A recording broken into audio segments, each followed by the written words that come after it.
destiny has its own way of revealing itself, especially at the age of 8 or 9. I think every child has some understanding of where one is supposed to find one's vocation.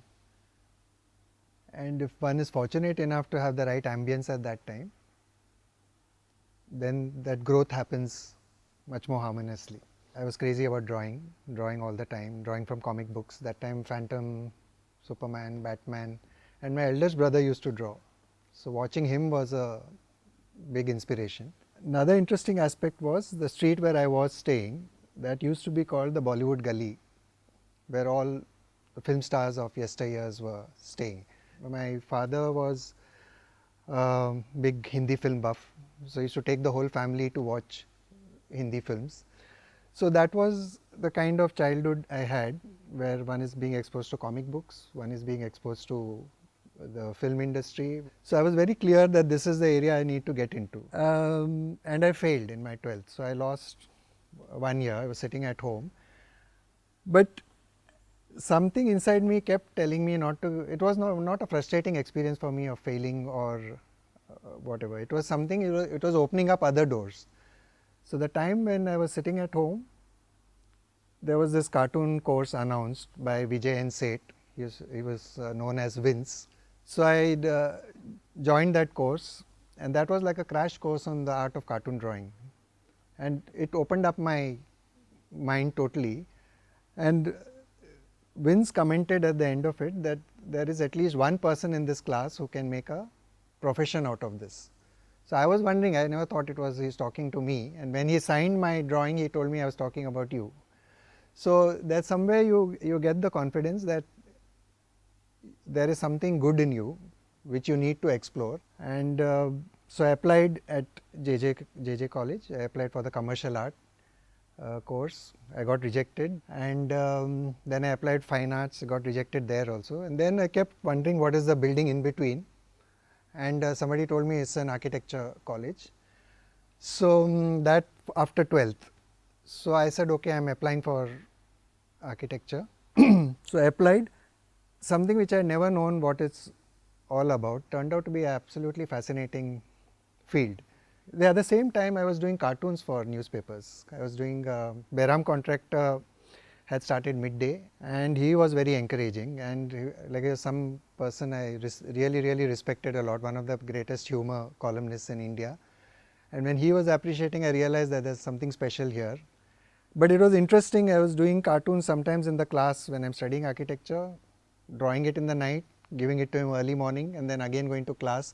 So there's parallels were going on. Architecture was also fascinating, cartooning was also fascinating. So it reached a point when I finally had to take a decision, what is it I want to follow. So it was a very difficult decision to take, and I was advised that architecture has got, you can earn a living in that, cartooning you can't earn a living. So, but anyway, by that time I discovered this other amazing architect, B.V. Doshi, who was one of India's greatest, and I used to love his work, and I said I have to work with this man. So architecture continued.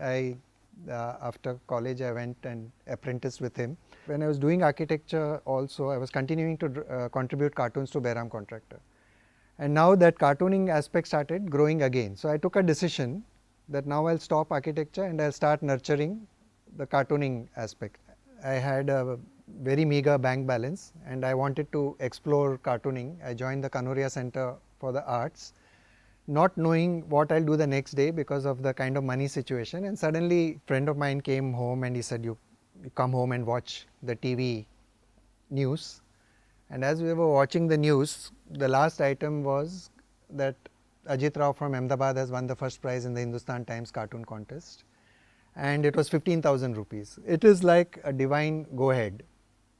Like you have taken the risk, you have taken the step, now we will help you. Because there were no courses being offered in cartooning and caricature, so I had to learn on my own. So I developed this interesting thing that I work as a student, then I go out for a tea break, and then I come back as a teacher, and I start looking at my own drawings and criticizing them. And it worked beautifully. If one is able to cut oneself off like that and be neutral about that, you can really teach yourself a lot of things. Walter D'Souza was a printmaker. meaning there was Pritpal Singh Ladi, who used to work in fiberglass sculptor. Then there was Ravinder Reddy, who worked in terracotta. And then there was Sudarshan Shetty, who did these amazing installation art. So I was in the midst of them doing my caricature, and I realized that I'm bringing in all those aspects into my work. I was doing caricatures in terracotta, I was doing them in fiberglass, I was doing printmaking and again, the earlier experience of being surrounded by the film fraternity, it started coming here. I started doing caricatures of film stars, sports people and politicians. And that time one lady from Rhode Island had come there, and she said, do you realize what you're doing? So I said, what do you mean? She's saying, you're actually trying to bring your drawings to life.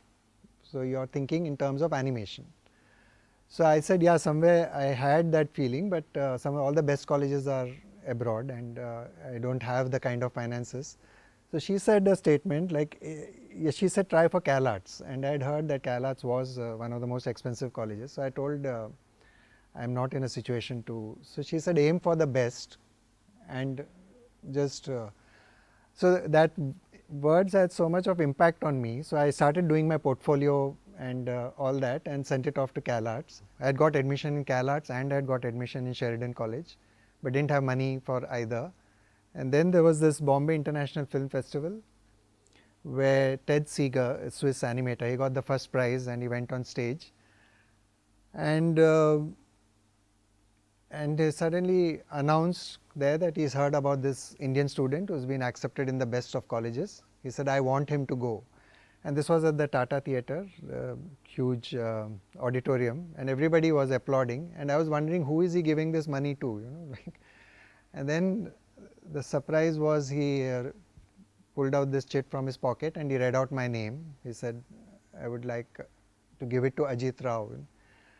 And I was sitting somewhere on the steps in the audience, not really knowing. The whole audience was cheering, and I had meekly put up my hand.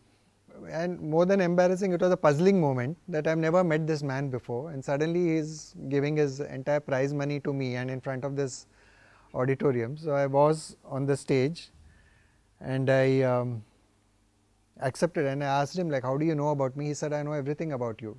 So it's only later I realized that Barry Parker was instrumental in making all this happen. And within a month's time, I found myself at the Sheridan College. This was a small program, meaning it was a summer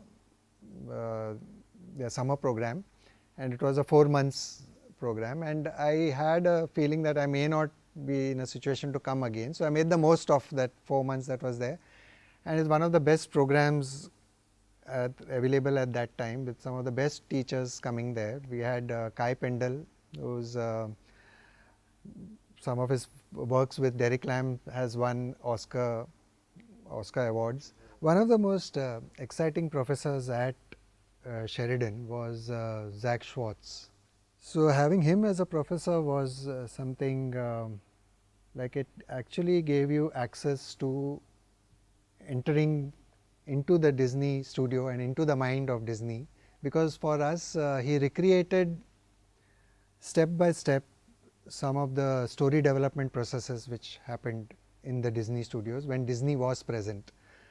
Like some of the films he worked on, the short films, he actually showed us those films. He froze the frame and made us draw. And as we were drawing, he was telling the kind of discussions that were happening in the studio at that particular time. And I came back to India saying that I have to share this with whoever I can. I happened to meet Ram Mohan at the airport, and then Ram Mohan said, I've got an interesting film where there are characters like Amrish Puri and Prem Chopra and all that who needs to be animated. Moment he said that, I said, I'm coming tomorrow. And immediately I was put on to the job. This was the ad film for Amul cheese spread. Amul cheese spread plain, nothing better. Amul cheese spread pepper, nothing better. Amul cheese spread garlic, nothing better. Amul cheese spread, plain pepper garlic, really nothing better. One of the exciting things about Ram Mohan Studio was you get to meet the best. And there was Sohail and Srirang who were working with Ram Mohan for many years. and you get direct exposure to the kind of films they are making. It's mainly commercials. And then the whole thought about sharing what I learnt at Sheridan came here again. And we were talking to Ramon, and Ramon said, why don't you do a course here? So we released an ad saying that you always wanted to be an animator, but you ended up becoming an engineer, doctor. So we kept the classes early morning so that people can still do the work they are doing, at the same time get the exposure to. So it was, I think, from 7:30 to 9:30 or something like that in the morning. So this wonderful group of people came. So suddenly it was a very exciting atmosphere. The whole studio was throbbing with young people, all excited about doing things. There again, the time came that something within me said, now is the time to leave this place. Another opportunity came up. There is a channel we started in India, and they were doing their first program, and they approached me to do the set design, and my background of architecture was useful here. So I developed a full design in Indian style, and in the middle of that I got another very turning point. Rajiv Sethi, who's worked in the crafts sector and who's considered one of the authorities on Indian crafts, he approached me if I could develop toys in Orissa. Like Orissa had something like 30 of the best traditional craftspeople of Orissa at my disposal. It was a 10-day workshop, and it was inaugurated by Kelucharan Mahapatra, the dancer.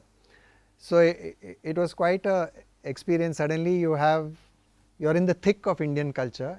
So that's when I told myself that I have to understand as much as I can and go as deep as I can into what is the source of these art forms, where are they coming from, what are the stories, what are the folklores of the region. And then the whole fascination of costumes, dance. I was interested in wanting to explore Indian characters. I had approached Tinkle Comics that I would love to illustrate some of their stories. And that was again a very interesting experience, because the stories come from all different parts of India. They are written by children and which are fine tuned by the editors at Tinkle. And so there was a particular story I had to illustrate, which was a Kerala based story. That time I had not been to Kerala, but I said, if I am doing a story like this, then I would like to explore everything as authentic as possible. So it became an exercise in understanding what the architecture of Kerala was like, what is like, and what's the kind of costume they wear, how do they, and what are the facial features. So I tried to bring all that in the comic, and it's quite interesting that that has had impact on children who remember these points. So this is one way in which one can work out a continuous link with our tradition. Street Kids International, an organization based in Canada, they had approached me to develop material along with street children addressing drug abuse. These children were between the age of 10 to 16. So I was told that I am the artist who's being paid to illustrate their story, and they are the directors who are being paid to tell their story. So one of the kids jumped on this immediately, and he said, "Aapka opening shot aisa hona chahiye."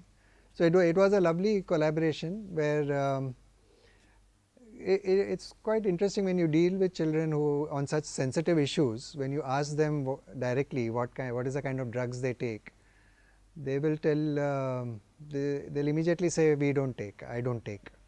You know, it's this other kid who takes," and all that. So I developed a technique in getting this information out. I developed a mask and told them, a mask of a street kid, and told them, give him a name. And I said, now wear this mask. Now you are that guy. So I am asking, say supposing the name is Salim or Ravi. So it's like, now I am asking Ravi what is the drugs he takes. And then the kids start pouring out everything, thinking that is Ravi who is talking. So this was an interesting exercise of how you can really work with children and develop material which, so it ended up becoming a sort of a workbook come comic book. And it was a series of workshops were done all over India. I think they went to Bangladesh and Sri Lanka and all that, and it seemed they had very positive impact on the children. And this happens purely because one was involving and developing it with the children. So that coming together is very important, and at what proportion you bring in. So the artist has to be serving the larger idea. He cannot be the dictator here. Ram Mohan and Sanjeev Vairkar had joined up with UTV and started RMUSL. This was an animation studio. It was one of the biggest at its time. It was geared up to be able to handle outsourced work. So they needed trained animators. So I was asked if I could train animators, conduct another training program. And I used to go in the night. Morning I used to teach architecture. Night I used to teach animation. Bill Dennis, who was ex Walt Disney, was producer at Walt Disney. He came as a CEO of RMUSL, and he was sitting in one of my classes, and I didn't know who he was. And then he said, "I like the way you teach. Why don't you conduct a longer training program for us?" What I wanted to do was develop people who have creative abilities, capabilities, like people who can understand character design, people who can understand cinema, people who can understand storytelling, and so that kind of a training is very different from training purely technique. So this, how to bring the two together within a commercial setup, was the challenge I was facing, and I was amazed at the kind of revelations I was getting on how to train. So for example, a very simple thing as a bouncing ball. Generally the way the bouncing ball is taught is you draw this parabolic arches and the ball goes up and comes down. So I changed the whole thing and made it feel like you're learning the art of giving life.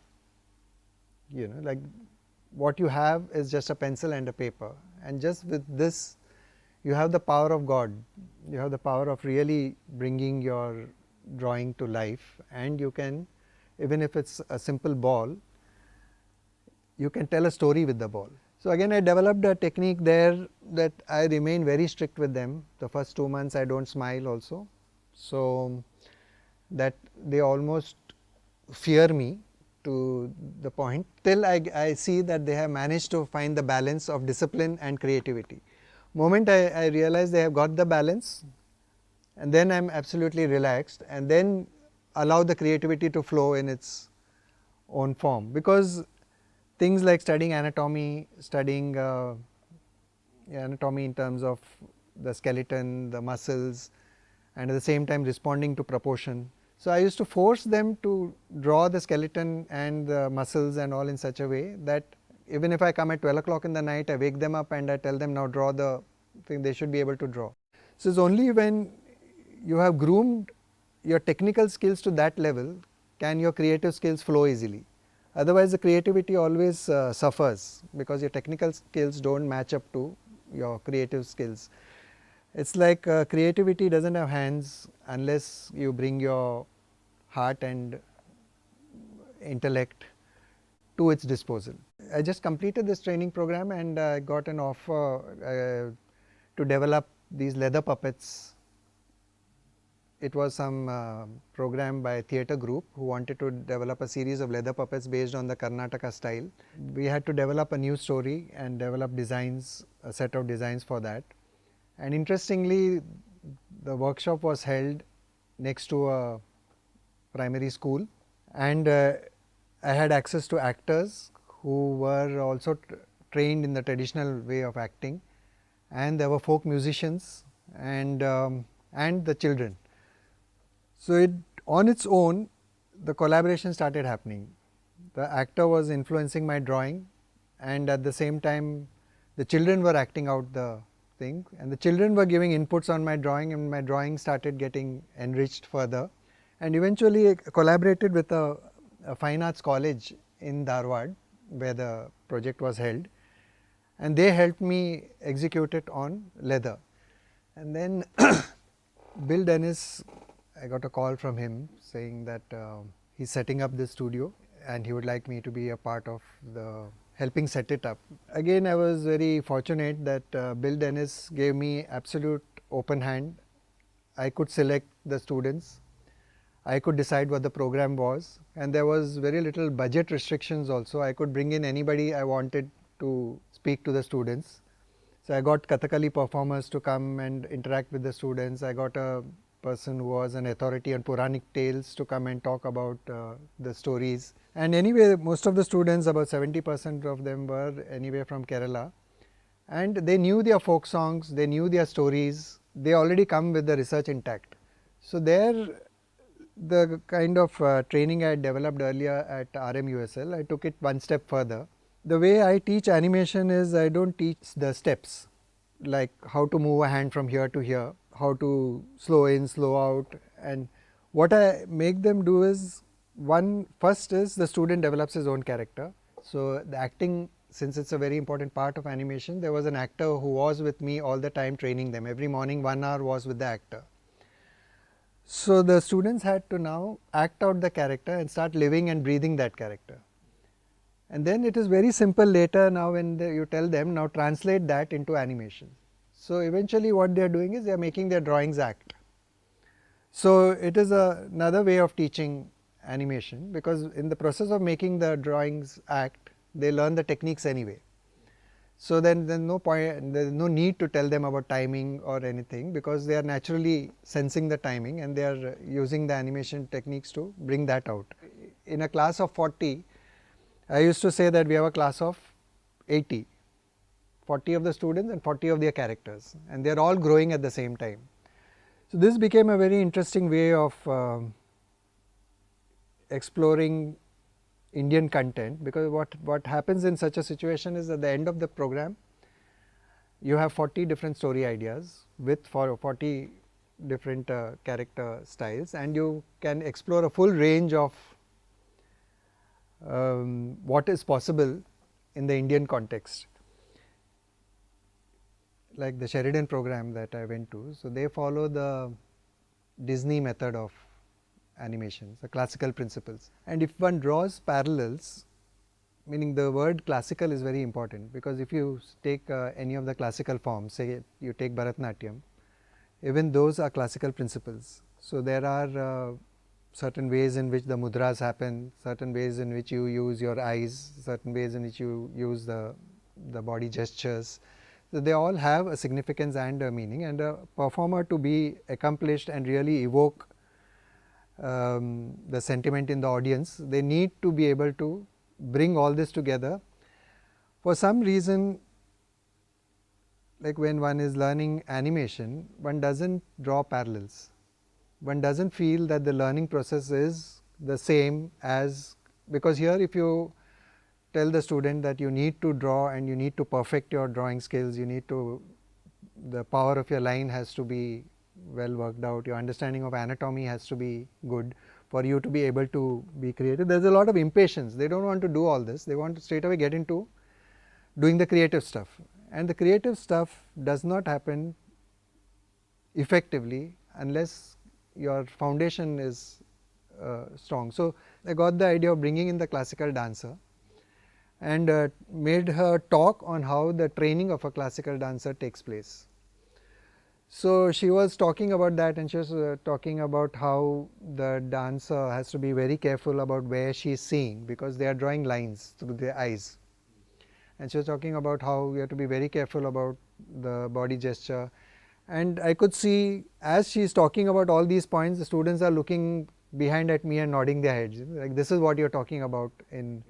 And the next day I had absolute attention, each student was bringing all attention to their work because they realize the parallels. So this is one way one can bring in the kind of devotion and the kind of discipline that is needed to express yourself in a form which is higher than you.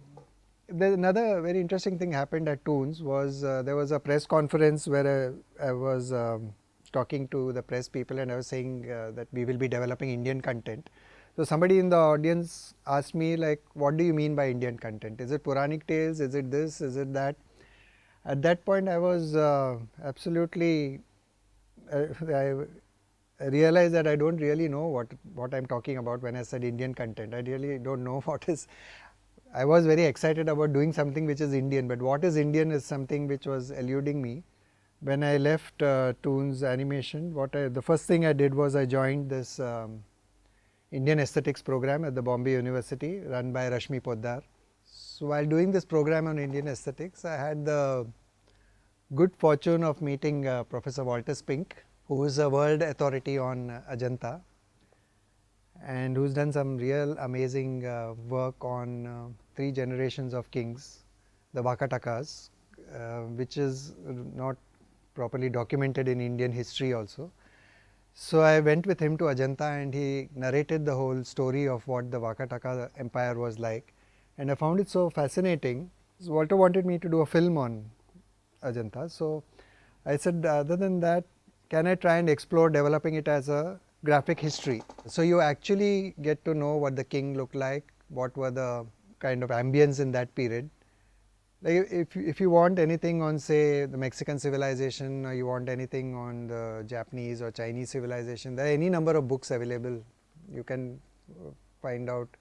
But you want to know something about Vijayanagar Empire, you want to know something about the Ajanta, the period. There's hardly any material available in the public realm.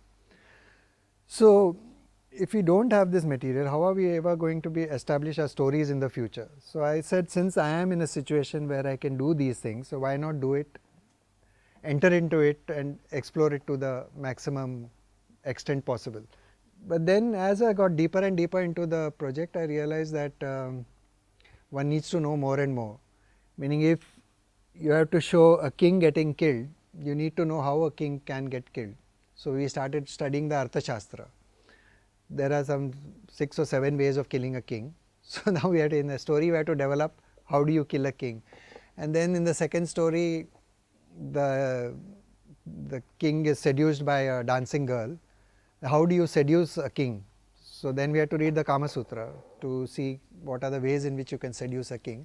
And then as I was going on and on, I realized that so much of material that's not explored at all. Like you can really, eventually that project had to be stalled at a point because I ran out of money, and it had drained off a lot of my energies. In India, other than grooming these aspects of history and all that, one has to also groom the talent. It's very interestingly, each field I've got into, I've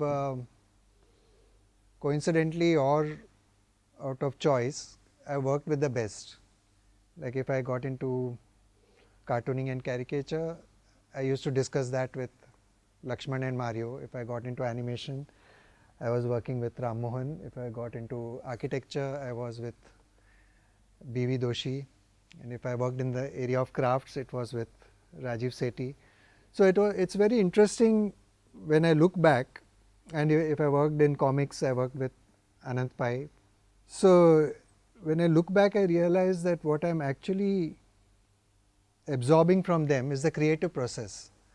And this creative process is at the core of it, it is the same. And that's exactly what I bring into when I'm teaching any subject. I go to the core of the process and I try to transmit that to the students. So now I'm quite excited to see how I can bring all these energies together and make it work at a very different plane. Towards developing that, I have put together a plan which is at the moment I'm trying to make it work in the initial stages. I've called it Samskara. It plans to bring together all the skills of architects, archaeologists, historians, artists, and so go on creating projects where all collaborations will happen at that kind of a level. So at the moment it is happening in a small way. One is just waiting for the next stage to reveal itself. So what I am doing now whenever I get an opportunity to teach is to empower the student to understand, in whatever brief time I get, I empower them to understand their true nature. And I have this dialogue, I tell them, hero tu apni story ka, dam tere hi andar hai.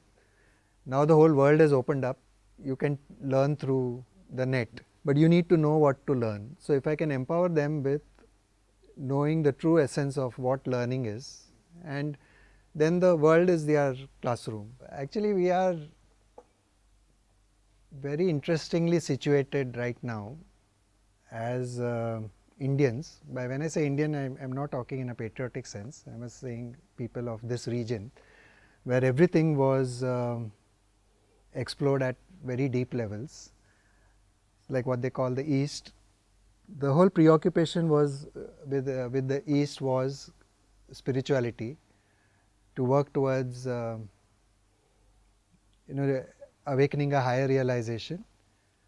And like what they say, the priority with the West was the material aspects, developing your intellect aspect to the level where you perfect things in the material plane.